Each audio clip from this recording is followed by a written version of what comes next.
খারাপ হয় তা কর্মকর্তারাও খারাপ হবে। ওরা আমাকে জানতো, তখনকার উন্নয়ন, তখনকার অফিস আদালতের আচরণ এই 17 বছর সম্পূর্ণ ভিন্ন। যে বললো না, অর্ধেক তোমার অর্ধেক আমার। এখান থেকে উদ্ধার করতে হবে। জনগণের টাকা, জনগণের অর্থ সঠিকভাবে যাতে ব্যয় হয়, সেই কারণে সবাইকে ঐক্যবদ্ধ থাকতে হবে। আর আমি যদি এখন বলেন দুল ভাই কানিখা নাইসেন নাই, ওই বাড়ি যান নাই, আমি তো পারবো না। এবার পারবো?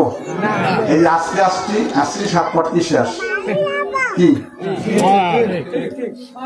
আর মার্কার ব্যাপারে যে মজিদ বলছে যে এখানে লাঙ্গলের খুব তোড়জোড় ছিল, অবশ্যই ছিল।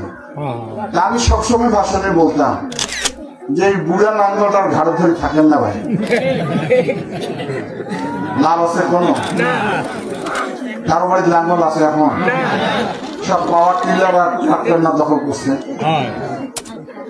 হ্যাঁ, লাঙ্গল চাল আছে, এই লাঙ্গল দিয়ে কোনো কাজ হয় এখন?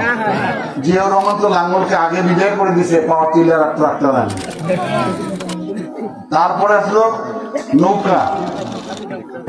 নৌকা তো আর চলে না, নৌকা চলে না, এখন স্পিড বোট জাহাজ আসছে। আচ্ছা, আর আছে কি পাল্লা। এখন পাল্লা তো শেষ, ডিজিটাল সব। আর একমাত্র ধানের শীষ কিয়ামত পর্যন্ত থাকবে। এটা আল্লাহর দান।